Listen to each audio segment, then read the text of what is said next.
সকলকে ধন্যবাদ জানাচ্ছি এবং অভিনন্দন জানাচ্ছি। প্রিয় উপস্থিতি, আপনারা জানেন যে ওএমএস এটা মানে হচ্ছে ওপেন মার্কেট সেল।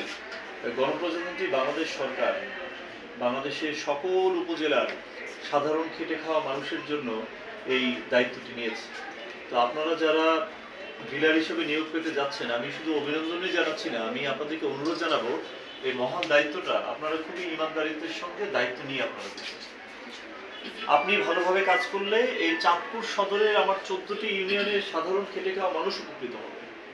আপনি তো ডিলার, আপনি অবশ্যই প্রফিট করবেন, কিন্তু সেই প্রফিটটা যেন হচ্ছে যে ইমানটাও যেন সাথে থাকে। আপনারা মনে রাখবেন যে আমাদের মহানবী সাল্লাল্লাহু আলাইহি ওয়াসাল্লাম তিনি নিজে কিন্তু ব্যবসায়ী ছিলেন, ব্যবসায় অনেক বরকত দেয়া আছে, কিন্তু ব্যবসা করতে গিয়ে যেন আমার সাধারণ খেটে খাওয়া মানুষ যেন বঞ্চিত না হয়। তারা কিন্তু আপনারই এলাকার লোক, আপনাদের আত্মীয় স্বজন, আপনাদের ভাই বন্ধু, তাদের কিন্তু হক কোনো কারণে যদি নষ্ট হয়, আমি জানি হবে না, এটা আপনাদের উপর আমার সেই আস্থা আছে। যদিও আমি আপনাদেরকে চিনি না, কিন্তু আমি জানি আপনারা সকলে সজ্জন ব্যক্তি এবং আপনারা খুবই ভালোভাবে নিষ্ঠার সঙ্গে কাজটি করবেন বলে আমার মনে হয়েছে। এবং আপনারা দেখেছেন যে একটি বেশ কষ্টসাধ্য এবং শতভাগ স্বচ্ছ প্রক্রিয়ার মধ্যে থেকেই কিন্তু আমরা আপনাদেরকে বেছে নিয়ে এসেছি। তো এটার এবং আল্লাহ তাআলার রহমতে যে আপনারা পাচ্ছেন, এই মর্যাদাটা যেন সবসময় থাকে। এবং মনে রাখবেন যে ওএমএস এর এটার ক্ষেত্রে যদি কোনো রকম ত্রুটি এবং অন্যায় পরিলক্ষিত হয়, তাহলে যারা ডিলার আছেন তারা এককভাবে দায়ী থাকবে।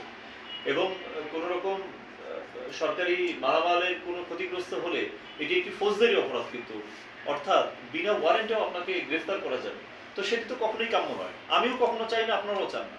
তো নির্দেশনা হচ্ছে এই যে ওএমএস এর যে নীতিমালাটি আছে সেটা তার কাছ থেকে আপনারা ফটোকপি নিয়ে নেবেন, 3-4 পৃষ্ঠায়। এমনকি এটা আপনি যদি গুগল করেন, সবারই তো স্মার্টফোন নিয়ে আছে, আপনি লিখবেন যে ওএমএস নীতিমালা বাংলাদেশ, দেখবেন যে চলে আসবে, ওটা পড়বেন।